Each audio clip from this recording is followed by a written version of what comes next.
Internet, welcome to Game Theory, and the final part of my Fnaf timeline, where today we're bringing our story to a close by talking about the most complicated and controversial part of the timeline, the part that I've been dreading most of all, the end. The moment where we're finally forced to come to some definitive and difficult answers trying to explain what the heck we were watching in Security Breach. The last two episodes have been about death. The death of Afton's family, the deaths of multiple children, the death of the franchise itself as Mike and Henry figuratively and literally burn it all down. Today's episode, though, and the current end of this franchise, is instead all about rebirth, the return of old characters in new forms, and the controversial rebirth of a franchise entering the next era of its story. But before we hop into the timeline, due to scheduling conflicts, I won't be able to have any live talk back after this episode. I know, I promised one, I was really excited about it, but I just couldn't make it work with my schedule and all the other guests' schedules. That said, I still do plan on doing one over the coming weeks with special guests. Just make sure that you're subscribed and either have all notifications turned on, or you're just watching our community tab for the announcement as to when that's gonna happen. And now, without any further ado, we finally reach the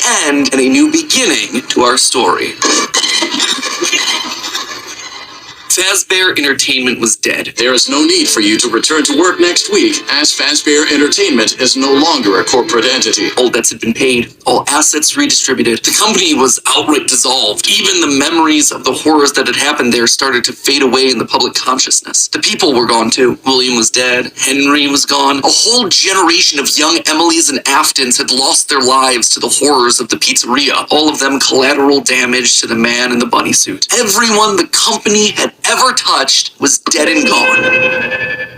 Well, all except one. Pay your child support, you deadbeats! I'm keeping the diamond ring. I also set the house on fire! Clara Afton. She'd been there in the early days, back when things with William were good. They'd had the perfect home, a thriving business, the ideal family. But shortly after their youngest son died, things started to change. William had become distant, lost in his work, obsessive. She had watched him change from this irritatingly brilliant man that she had fallen in love with to a drunken monster struggling to hold himself together. And despite her trying to reach out to him in those desperate days, he was just too far gone.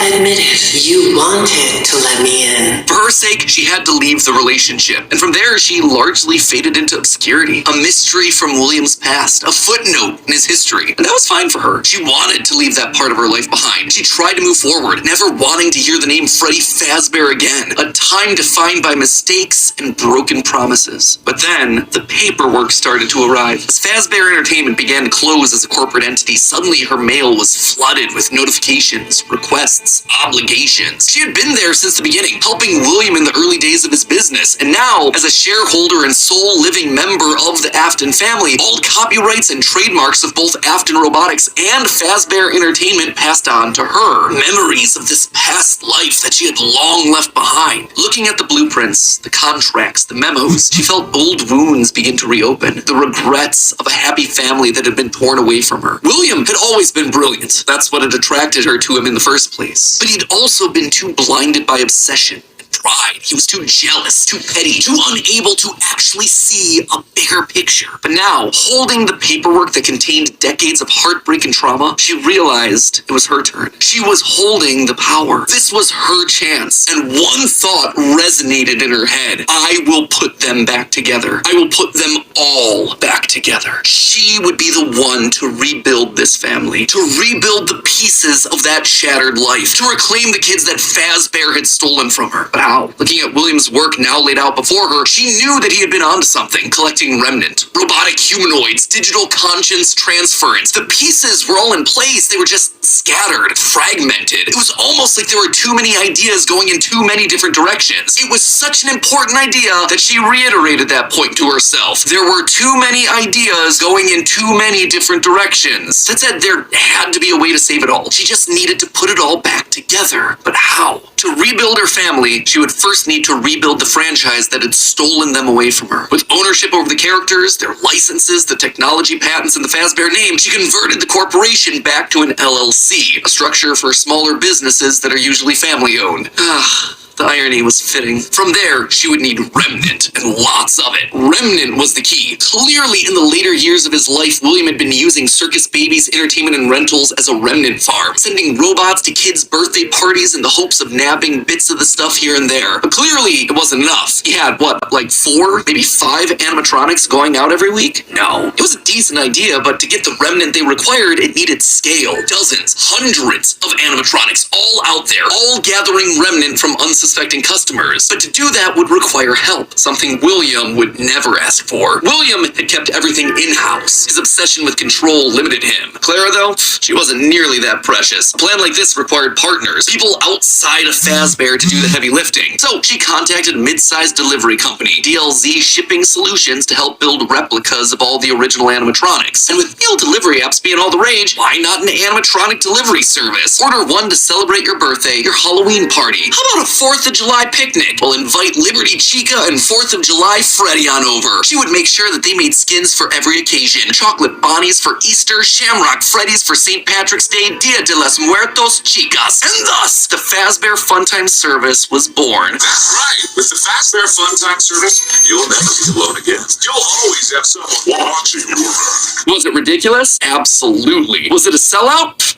No doubt. It was exactly the sort of thing that William would have hated, but it needed to be done to get enough remnant. Normally, the novelty of ordering an animatronic wore off after, 1, maybe 2 times? But with new skins for new holidays, suddenly you had yourself an animatronic perfect for every occasion. It would keep people hooked. It would keep them ordering the latest and greatest that Fazbear Entertainment LLC had to offer. And all the while, they'd be collecting and returning the remnant back to her. In a word, it was brilliant. There was just one problem with it. No one trusted the Fazbear name. The company's brand was still mud in the public eye. No one would want to hire animatronics from the restaurant franchise known for murdering children. Nothing kills a party quite like the threat of death, you know. So she needed to find a way to discredit the stories that had come before. She needed to win back the public's affections, reactivate some nostalgia for the spooky stories of their childhoods. She needed a game. Multiple games, in fact. They lied to us. They lied to all of us. They told us that the whole point of this VR game was to undo the bad PR done by a rogue indie game developer. But that's not true at all. Those indie games were designed to conceal and make light of what happened. This isn't just an attempt to rebrand. It's an elaborate cover-up. Struggling game developers were a dime a dozen online, most working on their magnum opus between shifts at the Dollar General. So she found one. Steve just picked him out of obscurity. The right mix of desperate and doofus willing to say and do anything for a couple extra bucks. And he fell right in line, as expected, delivering stupid little things with dumb generic names like Mangle's Quest, Balloon Boy's Air Adventure, Five Nights at Freddy's. Bad gameplay with even worse graphics, but hey, they got the job done. People were suddenly talking about the clues inside of these things, searching for the hidden lore. They were actively making jokes about dead kids at pizzerias. Her husband's twisted history of serial murder had suddenly been reduced to a mere Nancy Drew mystery to be solved. The plan had worked. Freddy Fazbear's was suddenly more popular than ever. Things were going shockingly well. Her takeover and reboot of the franchise was full and complete. Suddenly infused with cash, she built the largest, most ambitious project yet, the Mega Pizzaplex. William had always been so visionary, but always thought so small scale. He was careful to a fault. Not her, though. She knew that this latest project needed to be big. It needed to be flashy. It needed to be a palace for children. A place that got people talking and checking out the latest in Fazbear products. So with a steady supply of remnant flowing in, it was finally time. The stage was set. It was time to get to her real goal, literally rebuilding a family. March 2035. The first was obvious. The crying child, her little boy, the one that was the first to get ripped away from her. She'd seen down in his bunker that William had gotten very close to replicating artificial humans using animatronic technology. And so that's exactly what she would do. Rebuild her boy from the ground up using robotic parts. His shaggy brown hair, his favorite striped shirt, even down to small details that no one would notice, like the band-aid on his left knee. William's research had even found ways of making animatronics that could bleed and process food, making them virtually virtually indistinguishable from a typical human. He would never have any idea of what he actually was unless he was explicitly told. The only things that could possibly ruin the illusion were any overrides to his internal systems. If something were to, say, interfere with the cameras that he had in his eyes, or cause some sort of a core reboot to his hard drive, or x-ray his metallic bones, then yeah, he would be exposed. But otherwise, to the outside world, he was just your typical, normal human boy. She worked down in the bowels of the Pizzaplex, giving him life, but it was one thing to build him, it was another to help him remember his identity. He died so young, so early in their history that there was no preserved memories for him, no documentation that she could just download into his digital brain. So bit by bit, she trained him, forcing him to remember who he was. In a corner of the room, she even made a makeshift dinner table, a reminder of their happier days. The family recreated: 2 brothers, a sister, a father, and the mother at the head of the table. The one in charge, the one in command, the one bringing all of this to fruition. But his progress was admittedly slower than she would have liked. At first, he could only communicate through simple ones and zeros, then rudimentary drawings and crude letters. But bit by bit, images of his past life started to come through. Balloons, colors, houses, bears and faces, birthday parties. All for me. Gregory was alive. As the robot boy embraced her, she felt a warmth that she hadn't in decades. This was the joy that she'd been working towards. This was what it was all for. Her son, back in her arms again. The plan was working. She had to keep going. Next was William. If the family was truly going to be put together, she would need him. And she knew exactly where he was, in the ruins of that old Freddy Fazbear's pizza place where Henry had trapped him. In fact, that's specifically why she insisted on building the Pizzaplex there over the sinkhole. It's the best place to hide what her true intentions were with the entire operation. Digging through the wreckage, she found him. He was right where she thought he'd be. Seeing the putrid shell of the Springtrap suit, though, was not something she was prepared for. The rotting corpse of William Afton was disgusting. Scorched flesh fused into the fur lining. Hollow black sockets where eyes once were. A smell that reeked of burned carbon and bloody iron. He was no longer flesh. It was just the tangled sinews of a creature that was once called human. How far this brilliant man had fallen. It was clear that her work was cut out for her on this one. Afton was practically lifeless. The man may not have been able to die, but he was about as close as you could come. And his body would need a lot of reconstruction. Replacement arms and endoskeleton reinforcements were the top priority. Maybe pulled from their new line of glam rock animatronics. She'd have to see if they had any spare Bonnie parts lying around that they could steal. In the meantime, though, she threw the husk that was once her husband into a life support pod infused with aerosolized remnant to help keep him stable. But more important than recovering his body was recovering his mind. In his current state, he was comatose, an empty shell. Severe brain damage starts at temperatures over 108 degrees Fahrenheit.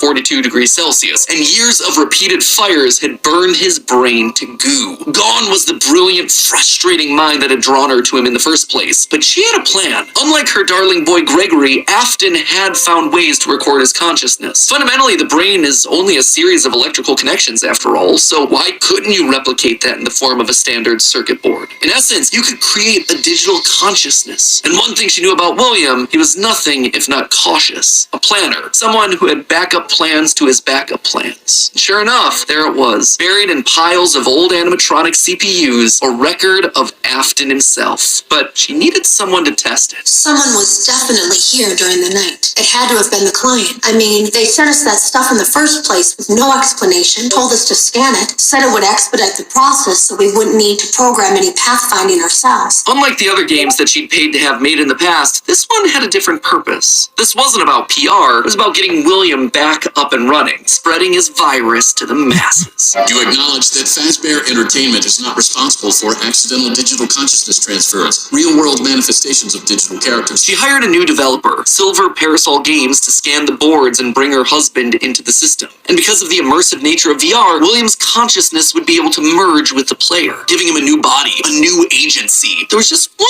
complication. Afton's hold wasn't as powerful as she had hoped. He wasn't able to gain complete control. The first trial run, Jeremy, was so desperate to escape from his grasp that he sliced his own face off with a paper shredder. Messy. Afton's followers were reluctant, to say the least, but it was the second attempt that looked like it had the potential to kill 2 birds with 1 stone. Enter Vanessa. Mrs. Afton wanted a surrogate daughter. Her darling Elizabeth would have been a young woman at this point if she had lived. And Clara wanted someone who wasn't Elizabeth, but could be just like her. Could she have just rebuilt her like Gregory? Sure, but she decided against it because she wanted an actual human mother-daughter connection. Well, that, and it would be redundant and narratively unsatisfying to have two robot kids in the same family. What could she say? William had put a lot of tools on the table for her to use, and she was planning on using them all. Plus, Elizabeth had always been so loyal to Daddy. It was time to give her a second chance, a true choice. And Vanessa seemed to be the perfect candidate to fill the role. Your dad's name was Bill. Your dad didn't play fair,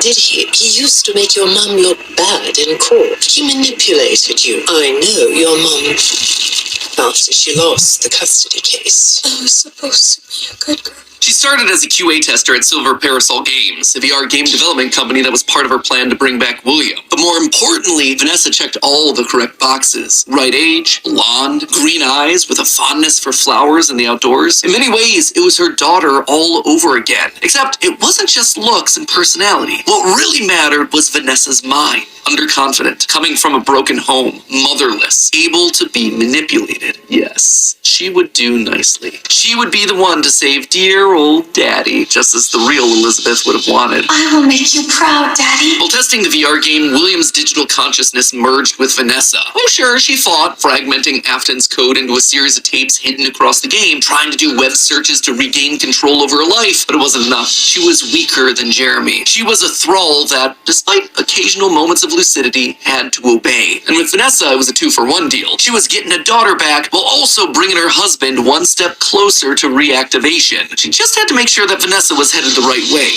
The reborn Gregory was an expert hacker, part of the benefits of being an Afton and a robot. So Clara had him keeping tabs on Vanessa, hacking into her emails and trailing her therapy sessions to ensure the future Elizabeth was falling in line. If any of the therapists started to ask too many questions, they were promptly dismissed from their positions. And while Gregory kept tabs on Vanessa's personal life, Mrs. Afton made sure to clear a path for her professionally. With Silver Parasol's collapse at the hands of the Anomaly, she then had the possessed Vanessa bring the contaminated circuit boards to DLZ shipping and the Fazbear Funtime service. More glitches, more Remnant, more Afton. But it was her last move that was the best. In a true masterpiece of poetry, she brought Vanessa over to be Chief Security Officer at the Pizzaplex. A true family tradition to don the hat and badge, and all it took was a recommendation from the top as well as some emails marked for deletion. Sure, Vanessa didn't have relevant experience for the job, but when it comes directly from the CEO, does it really matter? Husband, son, daughter, a corpse, a robot, a human. All that was left was Michael. Poor, troubled Michael. The boy that killed her youngest. The one that would spend years trying to make his guilty conscience right again. A self-professed protector. While she knew she needed him to complete the family, something told her that the problem had already solved itself. Something had shifted when using Glamrock Freddy to excavate the buried pizza place. I have been here before. I found myself for the first time when I cleared the path. I have changed. My friends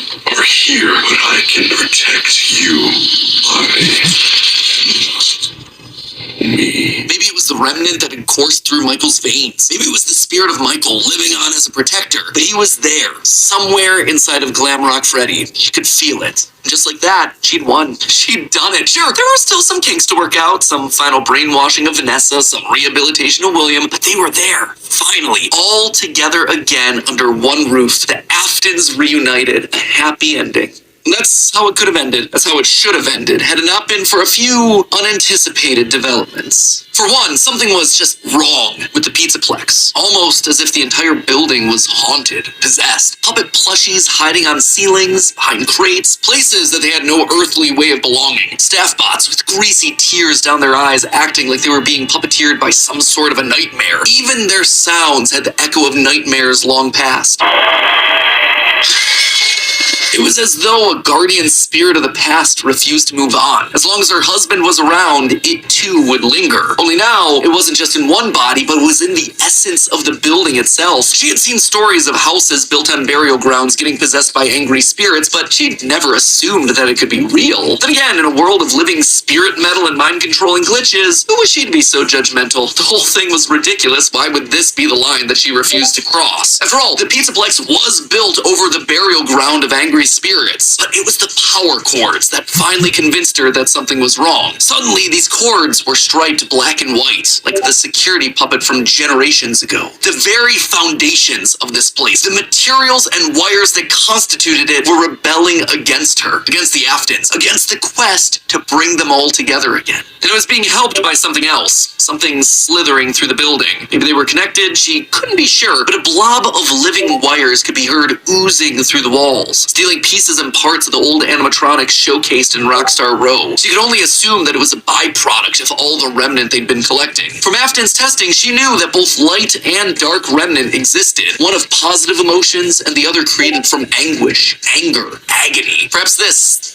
thing was an amalgamation of all the darkest parts of the pizzeria's history, a collection of the hatred still housed inside these defunct endoskeletons and exosuits. As long as it was left alone, it seemed to be harmless, but if any Afton outside of Michael got too close, it would lash out wildly. Even young Gregory, looking to punish the family that had been complicit in its horrible creation. Little did she know, though, that Gregory should have been her biggest concern, that bringing the family together would have some unforeseen consequences. Gregory was normally the goodest of boys. She had literally built him that way. But lately, he'd been disappearing more and more often, disobeying her orders, requests. She knew that he loved playing on the arcade machines once the Pizzaplex closed, being so good as to top the leaderboard on practically all of them. But lately, he was nowhere to be found. She suspected his absence had to do with Glamrock Freddy's failed performance the other night, when he malfunctioned live on stage, almost as though the core programming of Freddy responded to seeing this rebuilt small boy. Almost like it awakened something inside of him. She'd have to make sure that Vanessa was on the lookout for him. But she'd soon come to learn that Vanessa wasn't enough. Whether it was the influence of the nightmare puppet or a reawakened hatred of animatronics seated deep in Gregory's code, something had caused him to rebel, to rip apart each animatronic in the Pizzaplex. Bit by bit, this boy was tearing down the empire that she'd so painstakingly built, freeing Vanessa from her mind control, destroying the remains of Afton in the basement, setting Glamrock Freddy loose. As her carefully created world crumbled around her one more time, she began to plot her revenge. She would have to bring them all to ruin.